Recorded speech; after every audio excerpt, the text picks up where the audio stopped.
promise that I'm going to make this as simple as possible. Not a lot of jargon. I'm going to just talk common sense today, right? And I'll promise I'll stick to my time. So we all know data as an entity, yeah? And I've just robbed the quote. I've stolen this quote. Whoever controls this entity controls the truth. Recently heard. Any movie buffs here? Louder. Yeah? This is from Mission Impossible Dead Reckoning, right? And it's true. It's true. So, now just a few fun facts. On a day-to-day basis, each one of us is generating about 1.7 MB of data every second. So I just saw a few people taking pictures. Do you know what's the volume of data which you just captured in that picture? Contributing to that 1.7 MB per second, right? Which converts to about 140,000 MB per day, each of us. So I'm sure through the day today, you have captured several pictures of colleagues and friends, of presenters here, etc. So we've probably overdone the 147,000 already. And on an average, we are consuming 35 gigabytes of data every day. And this has grown 400% over the 3 decades. I'll just give you a small story, right? So 2004, I think, I went on a holiday with my wife to Egypt. And I'm going on a holiday in August, again with my family. We've done holidays in between, but just a comparison of about 20 years then and now, right? So 2004, when we went on a holiday, I basically did nothing. I contacted one of the agents. They scheduled everything for us. We went on the holiday, enjoyed, came back. Now we are going on a holiday. We are basically spending a whole amount of time researching what to do, what not to do, where to go, where not to go, etc., which means I am probably consuming more than 35 gigabytes of data probably for the last 1 week at least.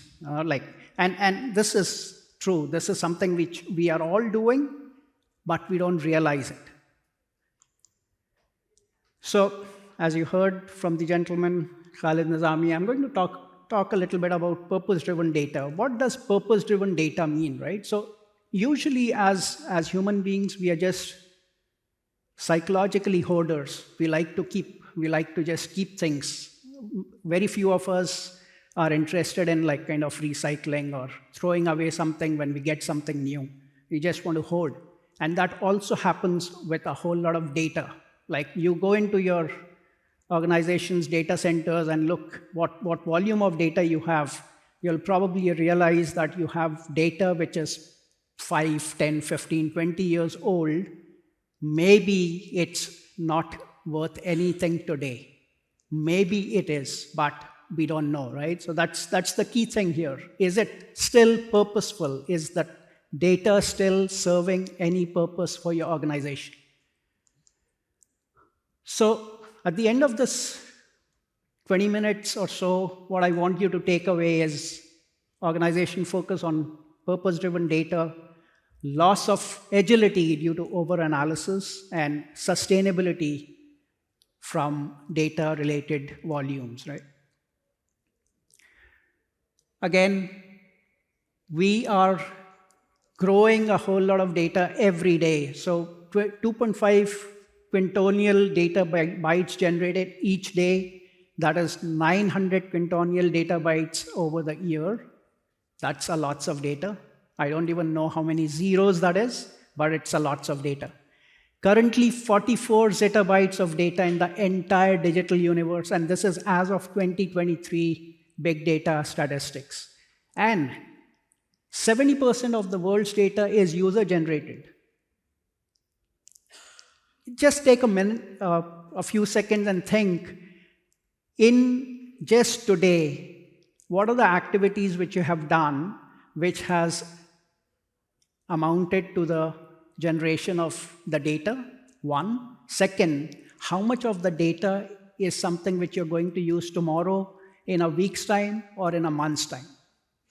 It's very important. I'm just kind of putting it at a personal level, but that's what's happening at an organizational level, right? We are generating a lot of data, but do we really know how are we going to use it? What's the purpose of the data? Very important. So there are two kinds of businesses, if we can kind of like bucket them. One I would call data-driven business, which really knows what is the data they are gathering and how are they using it. The other is data-driving business, meaning we are just kind of generating data, utilizing some of it, but not really knowing how it's really helping the organization or the individuals in any way, right? So what's very important is our data strategy has to tie in with the business strategy. Many a times, I'm sure there are senior people here, there are probably slightly junior people here in the organizations. Somebody comes in and asks you to do some data analytics or analyze some data. What do? Most of the times we say, sure, let's do it. We get on with it. But how many times do we really ask, what is the purpose of this analysis? What is that we want to get out of this analysis? What's the end goal of this analysis? Again, very, very important to know where are we going with whatever analysis we are doing, right? Otherwise, we get into this vicious cycle. So how to make data work for our business success? Three things, as I mentioned. We need to link our data to our business strategy. Need to make sure there's strategic management buy-in of the data policies and programs. What does that mean? It's not just at a very high level. We need to kind of think from a cultural point of view, from a people point of view, that people are empowered to ask, okay, why are we doing this analysis? Or why are we gathering this data? It's not just blindly follow whatever has been asked to, right? The culture is very, very important. And lastly, data use cases need to be tested. Technology is moving too fast. And we are gathering a whole lot of data. So it's very, very important what works today may not work tomorrow, or the data which is useful today may not be useful tomorrow. And when I say tomorrow, it's not in 24 hours, but in the next few days, few months, few years, right? So data analytics is a means to an end. We cannot be living always in an analytical kind of mode. It has to have an end, right? Data analytics is a tool for identifying and implementing a value-driving answer. Again, as I said, what is the purpose of the analysis? If there's no purpose of the analysis, we're basically getting into that vicious cycle without going nowhere. And lastly, used the right way. Of course, I don't have to answer that. We all know analytics will unleash power for the organization, right? That's a no-brainer. It's going to happen, but it has to be done the right way with the right end in mind. So we all have heard of this term analysis paralysis, yeah? But what it does also is basically create this gap between inability versus agility. We lose agility and we are more enable when we are basically getting into this whole conundrum or vicious cycle of paralysis analysis. So why does this happen? One, we don't identify the problem we are trying to solve. We basically get into the whole process of let's analyze the data without really understanding what the problem is, or really as a team, as an organization, knowing what is the problem we are trying to resolve with this analysis. We don't have the right matrix. And when I say don't have the right matrix, doesn't mean that everything is wrong. Probably there are a few things which are right and few things which are not so right. We are over-analyzing. Things are moving so fast. We are living in this VUCA world, right? Volatile, uncertain, ambiguous, very, very complex. So things change from today to tomorrow. Like what you finish today when you end your work and you come into the office tomorrow morning, your bosses or board or The senior guys want you to work on something else. Things have changed. So we need to have like a very clear picture in terms of what is the analysis required for. And lots of times you don't have the right data and not the right systems, right? And lastly, we need to think about the culture. As I mentioned, it is very important that we build a very empowering kind of culture where people are okay to ask, why are we gathering this data and why are we analyzing this data? So how do we keep analysis simple and how do we make sure we are staying nimble?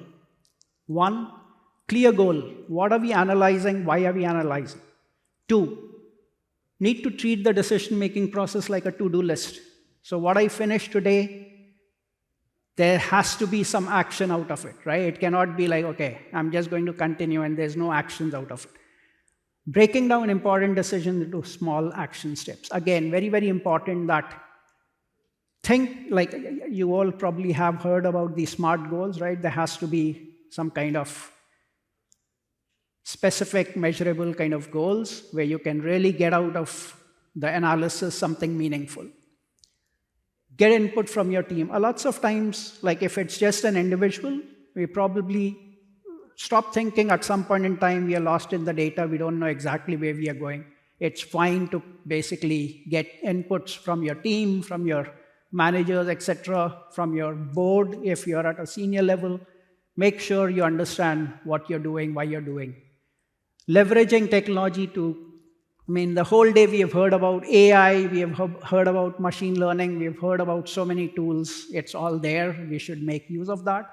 Except that there's no best decision. What's very important, as I say here in red, progress, not perfection, right? We will never get to perfection. What we really need to look at is, with the data we have, with the analysis we are doing, are we making progress or are we just going about something which we are not going to achieve? Even Six Sigma is not perfect, yeah? So data has a sustainability problem, yes. In the very beginning, I mentioned the volume of data which we are gathering almost every day, right?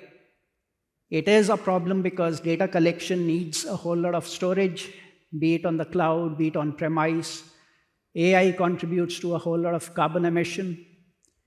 Technologies like AI need a whole lot of power to kind of just learn, keep learning, and like the models need a whole lot of energy to kind of get into a shape where they can really help us resolve our problems. And growing data means larger data centers. Larger data centers means a whole lot of energy, heating, processing, and then, of course, cooling the whole thing down, right?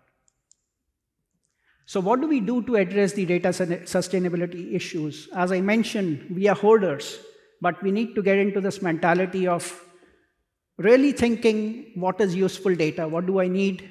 What can I archive? What I don't need? There has to be clear policies in terms of what is this data worth in terms of time? Is it valuable for me for the next 1 year, 5 years, 7 years, depending on the regulatory requirements and the requirements of the organization? Ensure the quality of the data is close to the point of origin. Very, very important, right? So we have got into this mode of like data massaging at every point. But if we are able to maintain the quality of the data at the very beginning, and we don't have to worry about anything else going forward, do it right the first time, you use so much lesser energy. Host the data in the most energy efficient kind of data storage locations. There's a lot happening, be it in Google, like AWS. They are kind of like looking for data centers to be in areas where there is least amount of energy consumption. There is natural cooling, etc. Right? So that's a big space. Optimize data movement. Make sure your architecture, be it in the application space or in the data space, is optimal, and we are not moving the data too much. This is something which I guess everyone knows, right? Data duplication. Lots of times this has happened with me. This happens, I see it in my organization where we have data lake, but everyone wants to kind of download the data, keep it on Excel sheets, and there's Power BI and a whole lot of things, and the same thing is being processed there, processed here. It's every organization's kind of nightmare. Minimize the amount of data processed to achieve analytical goals. So again, think there is real-time data which you need it now. If the purpose is resolved, do you really need to store it, or you're done with it? No need. There is a mid-term kind of data which you probably need for the year, right? Anything which is from a fiscal goals point of view, you might not need it beyond 1 year. And there's, of course, long-term data which is more tied to your strategic goals, how you want to use it over 3, 5, 10 years kind of period. So understanding the purpose and performance needs of your data is very, very important, very, very critical. So this is something which I have used, kind of just a very strategic tool, right? I call it ADORE, like ADORE. So assess, design, operationalize, track, and report. You can apply this to whatever aspects of your work life or your personal life, right? So do the assessment, benchmarking, etc.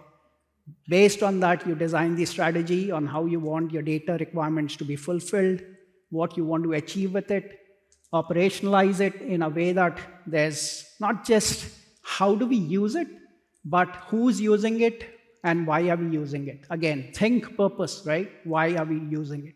And of course, anything which you're doing, as long as you don't track it and report it, it's probably not worth it, right? So there has to be a culture of tracking, reporting, testing, communicating, etc. So with that, I come to the end of my presentation. Hopefully, like as I said, it's more common sense, no jargon here, but I really hope you take back some of these learnings with you and implement it in your lives and organizations. Thank you so much. Of this session, but don't go yet, okay? We got something very, very important to share together with you as well. Now, if we're coming back tomorrow, of course.